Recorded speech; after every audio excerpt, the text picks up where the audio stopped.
Se o assunto desse nosso módulo é investimentos, então a gente precisa também entender onde investir, né? Que plataformas que nós podemos usar para ter acesso aí aos produtos que vão poder, aí no longo prazo, nos trazer retornos, valorizar nosso patrimônio, tudo que a gente vai ver ao longo do curso, beleza? Basicamente, a gente tem três opções para essa finalidade.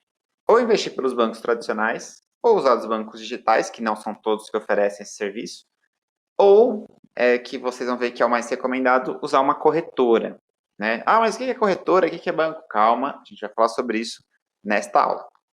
Vamos começar. Os bancos tradicionais são os mais fáceis de entender, né? O que eles fazem, para que eles servem, até pelo fato aí deles serem mais populares, né? Então, acho que quase todo mundo, quando começa a trabalhar, a primeira coisa que faz é ter pelo menos uma conta em banco, ou até antes mesmo de começar a trabalhar, que é onde a gente vai deixar o nosso dinheiro, né? Não tem como deixar aí embaixo do colchão, como se fazia antigamente, ou se quem faz isso acaba perdendo muita agilidade, enfim. A gente tem uma boa parcela da população que ainda não tem conta em banco, mas eu acredito que boa parte das pessoas que estão vendo esse curso já tem, antes mesmo de conhecer os investimentos, uma conta ou no Itaú, no Bradesco, Banco do Brasil, na Caixa, enfim.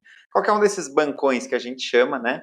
E eles são muito utilizados justamente porque, na verdade, eles são úteis para essa questão de pagamentos, né? Uso do dia a dia, recebimento de salário e tudo mais, sem pensar tanto em investimentos. E aí, lógico, muita gente usa da poupança, a gente vai ver mais para frente que isso não vale a pena mais hoje em dia, mas eles, por isso eles são mais conhecidos também em relação às demais opções dessa aula.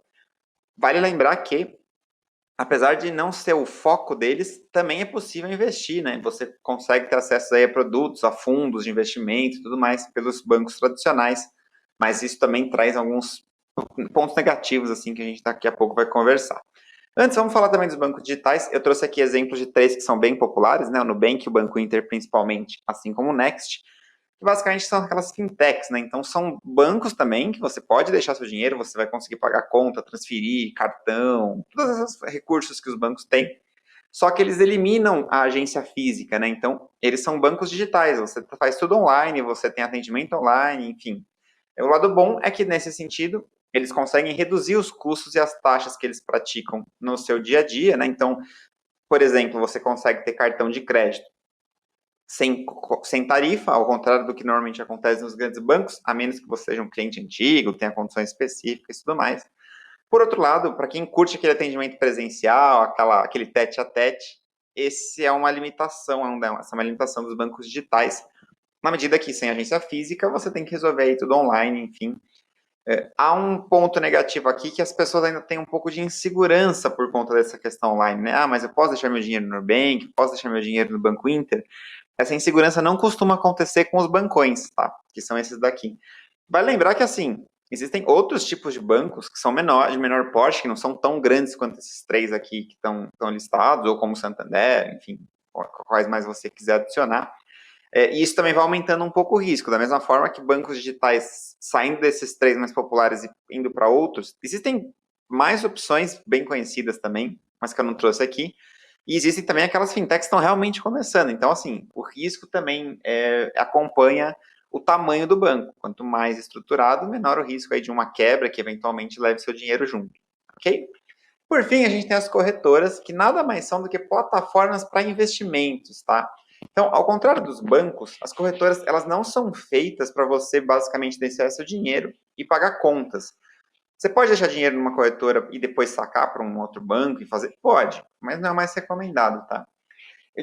Eu coloquei aí que elas ainda não são usadas para gerenciar esses seus recursos de rotina, né, pagamentos, boletos e tudo mais, porque no momento que eu estou gravando essa aula, a XP já anunciou aí um cartão de débito, um cartão de crédito, que talvez seja aí fruto dos desentendimentos recentes com o Banco Itaú, que é um dos acionistas majoritários aí da XP, enfim, talvez ela queira se reposicionar nos próximos anos e a gente tenha um novo cenário.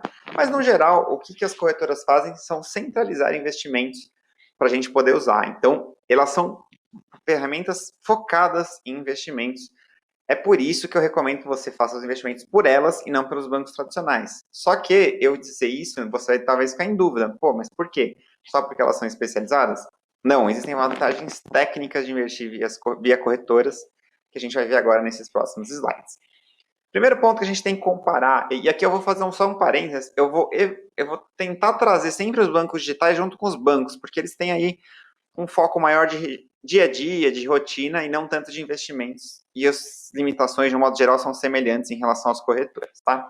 Então, do lado dos bancos, a gente tem uma variedade muito grande de empresas que a gente pode confiar e deixar nosso dinheiro sem qualquer risco, tá? Então, sem qualquer risco não, mas sem grandes riscos. Então, você vai deixar seu dinheiro no Itaú, você vai deixar seu dinheiro no Banco Inter, ou você vai deixar seu dinheiro no Bradesco, dificilmente você vai ter problemas, tá? Então, eles são muito seguros, embora as fintechs ainda gerem aí uma incerteza por parte de boa parte dos brasileiros, né? Então, isso é um ponto de atenção aí para as fintechs, mas eu, pessoalmente, pelo menos nessas três empresas, embora já tenha surgido um ou outro problema, não acho que seja algo para você temer, ou isso não vai dar certo, enfim, vai muito aí da sua capacidade e da sua aceitação de novidades, de inovação, tecnologia e tal. Já as corretoras, elas são ainda mais seguras, tá? Mesmo as que são menores, elas são bem seguras. Por quê? Quando você investe num ativo, né, num fundo de investimento, num tesouro direto, num título privado, em ações, qualquer coisa que seja, esse dinheiro vai ficar no ativo. Então, o que significa isso na prática? Se essa corretora quebrar, né, ela faliu, não vai mais existir, você não perde esses investimentos. Eles vão estar lá custodiados, a gente vai falar sobre isso mais para frente, e você consegue transferir para outra corretora. Não é um processo assim tão simples como eu estou falando, no sentido de, só clicar um botão está resolvido, mas assim, você não vai perder esse dinheiro.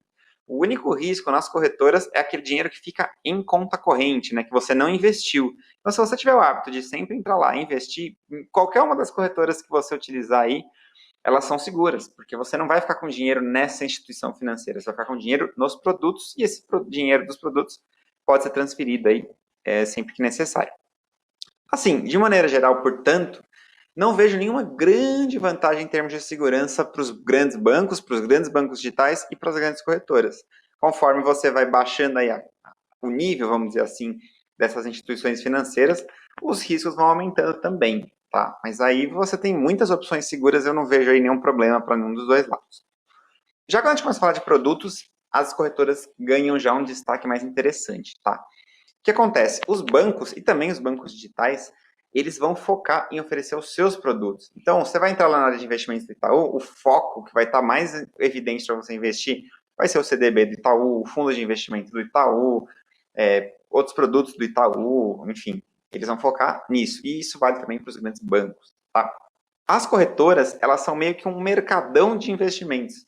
Então, você vai ter os produtos do Itaú, do Santander, do Bradesco, de empresas, de fundos de investimentos, né, de empresas especializadas em investimentos.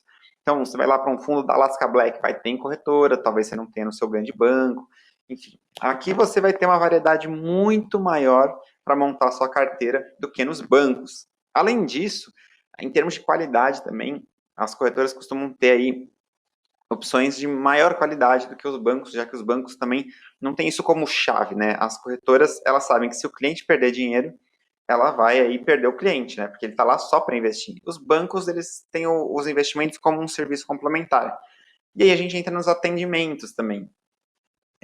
O banco ele vai diversificar as suas atividades operacionais e o atendimento que ele vai oferecer ao seu cliente também não vai ser só para investimentos, né? E além disso, existe uma prática de mercado, já trabalhei em banco, posso falar sobre isso.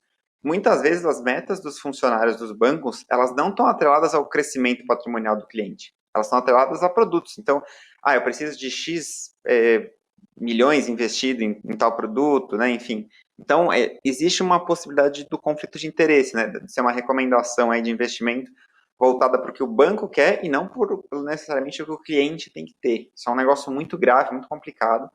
Não são todos os bancos necessariamente que fazem esse tipo de prática, a gente não tem como afirmar isso, né? Mas é uma coisa bem conhecida do mercado e bem complicada aí para a gente lidar.